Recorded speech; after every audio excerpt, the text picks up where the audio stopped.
Hola a todos. Bienvenidos a una nueva inmersión profunda.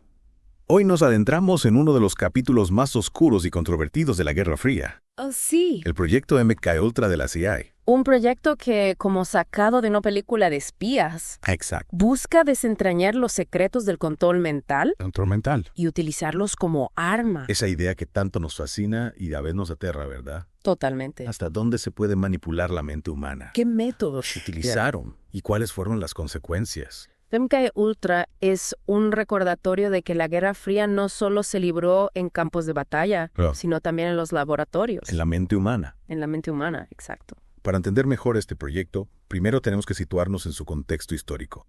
Estamos hablando de la década de 1950 en plena Guerra Fría. La paranoia y la desconfianza reinaban entre Estados Unidos y la Unión Soviética. Ambas potencias buscaban cualquier ventaja posible. Y el control mental se convirtió en una obsesión. Correcto, la CIA temía que los soviéticos estuvieran lavando el cerebro a sus agentes Ajá. y buscaban desesperadamente una forma de defenderse. Por supuesto, de utilizar esas mismas técnicas para sus propios fines. Entonces, ¿en qué consistía exactamente MKUltra? MKUltra fue un programa ultra secreto de la CIA que se desarrolló entre 1953 y 1973. Su objetivo era investigar y desarrollar técnicas de control mental con la esperanza de crear el superespía o el soldado perfecto. ¿Y qué tipo de técnicas utilizaron? Porque tengo entendido que algunas eran bastante... Bastante controvertidas. Digamos que la CIA no se anduvo con rodeos. Experimentaron con todo tipo de métodos, algunos más extremos que otros. Uno de los más conocidos fue el uso de drogas psicoactivas, especialmente LSD. LSD, la droga psicodélica. ¿Y qué buscaban conseguir con eso? La idea era que el LSD podía inducir estados alterados de conciencia Ya. que harían a las personas más susceptibles a la sugestión y la manipulación. Pero también exploraron otras sustancias como la mescalina, la psilocibina y el pentotal sódico, conocido como el suero de la verdad. Es decir, que no se limitaron al LSD, buscaban cualquier sustancia que pudiera alterar la mente. Exacto. Y además de las drogas, Yes. también experimentaron con técnicas como la hipnosis, Ajá. la privación sensorial, los electroshocks e incluso la tortura. Tortura. Eso ya es cruzar una línea roja. Sin duda. Y lo peor es que muchos de esos experimentos se realizaron en personas sin su consentimiento, a menudo con resultados devastadores. Es terrible pensar que la CIA usara personas como conejillos de indias, sometiéndolas a experimentos tan crueles en inhumanos. Es uno de los aspectos más oscuros de MKUltra. Hubo casos de personas que sufrieron daños psicológicos permanentes, incluso algunos fallecieron como consecuencia de los experimentos. ¿Y cómo se descubrió todo esto? Mm, Porque imagino que la CIA intentó mantenerlo en secreto. correcto. La CIA intentó destruir la mayor parte de la documentación sobre MKUltra en la década de 1960. Sin embargo, algunos documentos sobrevivieron y gracias a ellos, junto con los testimonios de las víctimas, se pudo sacar a la luz este oscuro capítulo de la historia. Es decir, que a pesar de los intentos de la CIA por borrar las pruebas, la verdad salió a la luz. Sí, aunque todavía hay muchas incógnitas sobre MKUltra, se desconoce el alcance total del programa y muchos de los detalles siguen clasificados. Claro, lo cual no hace más que alimentar las especulaciones y las teorías de la conspiración. Exacto, MKUltra se ha convertido en un símbolo de la paranoia de la Guerra Fría, un recordatorio de que en nombre de la seguridad nacional se pueden cometer grandes atrocidades. Y hablando de atrocidades, me gustaría profundizar en algunos de los casos más impactantes de MKUltra casos, que ilustran la crueldad de los experimentos y el sufrimiento de las víctimas. Un caso que me viene a la mente es el de Frank Olson, un científico de la CIA que fue drogado con LSD sin su conocimiento durante un retiro de trabajo. Tras la experiencia, Olson sufrió una profunda crisis psicológica y 9 días después murió al caer desde la ventana de un hotel en Nueva York. Su muerte fue declarada un suicidio, pero su familia siempre sospechó que fue asesinado por la CIA para silenciarlo. Es un caso que pone los pelos de punta a drogar a alguien sin su consentimiento y luego la muerte en extrañas circunstancias. Otro caso que demuestra la crueldad de MKUltra es el de los experimentos realizados en el Instituto Allan Memorial de Montreal, en Canadá. Allí el Dr. Erwin Cameron, un psiquiatra escocés, sometió a sus pacientes a terapias experimentales que incluían electroshocks, drogas psicoactivas y privación sensorial. ¿Y con qué objetivo? Cameron creía que podía borrar la mente de sus pacientes y reprogramarlos. Es decir, que buscaba una especie de lavado de cerebro. Exacto. La idea era borrar la personalidad original del paciente y crear una nueva más dócil y manipulable. Es escalofriante. Y me imagino que los resultados de estos experimentos no fueron precisamente exitosos. Los resultados fueron desastrosos. Muchos de los pacientes de Cameron sufrieron daños psicológicos irreparables. Perdieron la memoria, la capacidad de hablar, de pensar con claridad. Algunos incluso quedaron en estado vegetativo. Es terrible. MK Ultra nos muestra el lado oscuro de la ciencia, cómo la búsqueda del control y el poder pueden llevar a la deshumanización y la crueldad. Es un recordatorio de que la ciencia en manos equivocadas puede ser un arma peligrosa. Y ahora que hemos explorado algunos de los casos más impactantes de MK Ultra, me gustaría pasar a analizar las técnicas que se utilizaron con más detalle. Porque más allá de las drogas y la tortura, hay una serie de métodos que resultan fascinantes desde un punto de vista psicológico. Por ejemplo, la privación sensorial, una técnica que buscaba aislar al sujeto de cualquier estímulo externo. ¿Y qué efectos tenía eso en la mente? La privación sensorial prolongada puede provocar alteraciones en la percepción, alucinaciones, ansiedad, paranoia e incluso psicosis. La idea era que al privar al cerebro de información, se volvía más vulnerable a la sugestión. Es como si la mente, al no tener nada a lo que aferrarse, empezara a inventar su propia realidad. Exactamente. Y eso lo hacía más susceptible a la manipulación. Es increíble cómo la mente humana puede ser tan vulnerable a la vez que tan resistente. Es una paradoja. La mente humana es un sistema complejo y adaptable, pero también tiene sus puntos débiles. Y MK Ultra se dedicó a explorar esos puntos débiles, a buscar la forma de romper la mente y controlarla. Sí, y aunque el programa oficialmente terminó en 1973, su legado sigue presente. La investigación en control mental no ha desaparecido. ¿Y qué nos dice eso sobre el mundo en el que vivimos? ¿Hasta qué punto estamos expuestos a la manipulación mental sin saberlo? Esa es una pregunta que todos deberíamos hacernos. La tecnología avanza a un ritmo vertiginoso, y con ella las posibilidades de controlar la mente humana. Y es que aunque el MK Ultra oficialmente terminó en 1973, su sombra se extiende hasta nuestros días. Es cierto. Hablábamos antes de cómo la tecnología actual abre nuevas posibilidades para la manipulación mental. ¿Podrías darnos algunos ejemplos? Claro que sí. Piensa en el auge de la inteligencia artificial, el análisis de macrodatos o Big Data y la neurociencia. Todos estos campos están experimentando avances increíbles. Y aunque la mayoría tienen aplicaciones positivas, también existe un lado oscuro. Explícanos un poco más sobre ese lado oscuro. ¿Cómo se pueden usar estas tecnologías para controlar la mente? Imaginemos la publicidad dirigida pero llevada al extremo. Con suficiente información sobre tus hábitos, tus miedos, tus deseos, se pueden crear mensajes personalizados que influyan en tus decisiones sin que seas consciente de ello. Suena un poco a ciencia ficción, Sí, pero supongo que la línea entre la realidad y la ficción es cada vez más delgada. precisamente.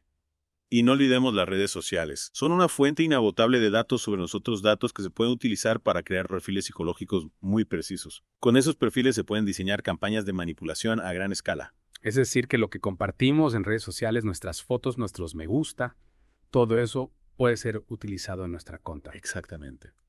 Y no solo eso, también se están desarrollando interfaces cerebro-computadora que permiten leer e incluso influir en la actividad cerebral. Imagina las implicaciones de esa tecnología en las manos equivocadas. Es un panorama un poco aterrador, la verdad. ¿Qué podemos hacer para protegernos? Estamos indefensos ante estas nuevas formas de control mental. No estamos indefensos, pero sí es necesario ser conscientes del problema. La educación es fundamental. Debemos informarnos sobre cómo funcionan estas tecnologías, cómo se recopilan y utilizan nuestros datos y cuáles son las técnicas de manipulación más comunes. Es decir, que el primer paso es la concienciación. Correcto. También es importante ser críticos con la información que consumimos, contrastar las fuentes, no dejarnos llevar por las emociones o los prejuicios. Desarrollar nuestro pensamiento crítico. Exactamente. Y por supuesto ser muy cuidadosos con la información que compartimos en línea. Proteger nuestra privacidad digital. Así es. Porque una vez que la información está en la red, es muy difícil controlarla. Volviendo al MK Ultra, me gustaría hablar del legado que dejó este programa. Más allá de las atrocidades y el sufrimiento que causó, ¿qué impacto tuvo en la sociedad? Bueno, sin duda MK Ultra contribuyó a aumentar la desconfianza hacia las instituciones, especialmente hacia la CIA y el gobierno en general. La idea de que el gobierno experimenta en secreto con sus ciudadanos es algo que genera mucha inquietud. Es lógico, se rompe la confianza en quienes se supone que nos protegen. Exacto. Además, el MK Ultra también ha tenido un impacto en la cultura popular. Ha inspirado películas, libros, videojuegos que exploran el tema del control mental y sus implicaciones éticas. Es cierto, el candidato Manchu, The Matrix, Stranger Things, son solo algunos ejemplos de cómo el MK Ultra ha permeado en la cultura popular. Exacto. Y aunque estas obras de ficción a menudo exageran o distorsionan la realidad, también nos ayudan a reflexionar sobre los peligros del control mental y la importancia de proteger nuestra libertad individual. Y hablando de libertad individual, me pregunto si podemos realmente hablar de libertad en un mundo donde la tecnología nos permite manipular la mente de forma tan sutil y precisa. Es una pregunta compleja. La tecnología nos ofrece muchas oportunidades, pero también nos plantea nuevos desafíos. La clave está en utilizarla de forma responsable ética y en ser conscientes de sus potenciales riesgos. Es decir, que no se trata de demonizar la tecnología, sino de usarla con sabiduría. Exacto. Y para eso es fundamental el debate público, la transparencia, la participación ciudadana en la toma de decisiones sobre cómo se desarrollan y aplican estas nuevas tecnologías. De acuerdo. Pero volviendo al MKUltra, una pregunta que me ronda la cabeza es, ¿realmente consiguieron algo con este programa? ¿Lograron desarrollar técnicas efectivas de control mental? Bueno, esa es una pregunta que todavía genera debate. Hay quienes creen que el MKUltra fue un fracaso absoluto, un desperdicio de tiempo y dinero. ¿Y qué argumentos utilizan para defender esa postura? Argumentan que la mayoría de las técnicas que se experimentaron no eran realmente efectivas para controlar la mente de forma fiable y predecible. Además, la información que se obtuvo era a menudo poco fiable, ya que se basaba en experimentos mal diseñados y con falta de rigor científico. Es decir, que no se puede hablar de un éxito científico en el MKUltra. Exactamente. Sin embargo, hay otros que creen que aunque el MKUltra no logró crear el superespía o el soldado perfecto, sí que se obtuvieron algunos resultados interesantes en el campo de control mental. Por ejemplo, se aprendió mucho sobre los efectos de las drogas psicoactivas en el cerebro, sobre cómo inducir estados alterados de conciencia y sobre la vulnerabilidad a la mente humana a la manipulación en determinadas circunstancias. Es decir, que aunque no se lograra el objetivo final, sí que se obtuvieron algunos conocimientos que podrían ser utilizados para otros fines no necesariamente éticos. Precisamente. Y eso es lo preocupante, porque ese conocimiento en las manos equivocadas puede ser muy peligroso. Claro, porque no podemos olvidar que el MKUltra se basaba en la violación sistemática de los derechos humanos. Personas que fueron utilizadas como conejillos de indias sin su consentimiento sometidas a experimentos crueles en humanos. Es un recordatorio de que la ciencia sin ética puede ser un instrumento de opresión y control. Y ahora que hemos analizado a fondo el MKUltra, me gustaría hablar de las implicaciones éticas de este tipo de programas. ¿Qué límites deberíamos establecer para la investigación en control mental? ¿Hasta dónde podemos llegar en nombre de la seguridad nacional o del progreso científico? Son preguntas muy importantes y no hay respuestas fáciles. Lo sé, pero creo que es un debate que debemos tener como sociedad. Totalmente de acuerdo. Debemos preguntarnos qué tipo de mundo queremos construir, qué valores queremos defender. ¿Queremos un mundo donde la mente humana sea un campo de batalla para el control y la manipulación? ¿O queremos un mundo donde la libertad individual, la autonomía y la dignidad humana sean los pilares fundamentales? Es una elección que todos debemos hacer. Y creo que la historia del MKUltra nos puede servir de guía, un recordatorio de los peligros de la ciencia sin ética, del poder sin control y de la importancia de defender los derechos humanos por encima de cualquier otra consideración. Completamente de acuerdo. Y ahora, para terminar esta inmersión profunda en el MKUltra, me gustaría dejar a nuestros oyentes con una pregunta para la reflexión. ¿Crees que el MKUltra fue un caso aislado, un capítulo oscuro de la historia que ya hemos superado? ¿O crees que la búsqueda del control mental sigue activa, tal vez con nuevas formas más sutiles y sofisticadas? Esa es una pregunta que cada uno debe responderse a sí mismo. Lo que sí sabemos es que la mente humana sigue siendo un territorio por explorar, y las técnicas de persuasión y manipulación, aunque no lleguen al extremo del control mental absoluto, están presentes en muchos ámbitos de nuestra vida. Es cierto, publicidad, marketing, propaganda, política. Constantemente estamos expuestos a mensajes que buscan influir en nuestro comportamiento. Exacto. Y aunque no se trate de control mental en el sentido estricto de la palabra, sí que se utilizan técnicas que apelan a nuestras emociones, a nuestros sesgos cognitivos, para persuadirnos y llevarnos a tomar ciertas decisiones. ¿Podrías darnos algunos ejemplos concretos de cómo se aplican estas técnicas en la actualidad? Claro que sí. Piensa en las campañas de marketing que utilizan el miedo o la culpa para vendernos productos, o en la propaganda política que apela a nuestros prejuicios para ganar votos. Es cierto. A veces es difícil distinguir entre información objetiva y manipulación. Por eso es tan importante desarrollar nuestro pensamiento crítico, nuestra capacidad de analizar la información, de contrastar diferentes fuentes y de no dejarnos llevar por las emociones. Hablando de emociones, ¿qué papel juegan en la manipulación mental? Las emociones son una herramienta muy poderosa de persuasión. Cuando experimentamos emociones fuertes como miedo, ira o alegría, nuestro cerebro tiende a ser menos racional, menos crítico. Es decir, que las emociones nos hacen más vulnerables a la manipulación. Exactamente. Y los expertos en manipulación lo saben. Utilizan técnicas que apelan a nuestras emociones para desactivar nuestro pensamiento crítico y llevarnos a actuar de forma impulsiva. ¿Y qué podemos hacer para protegernos?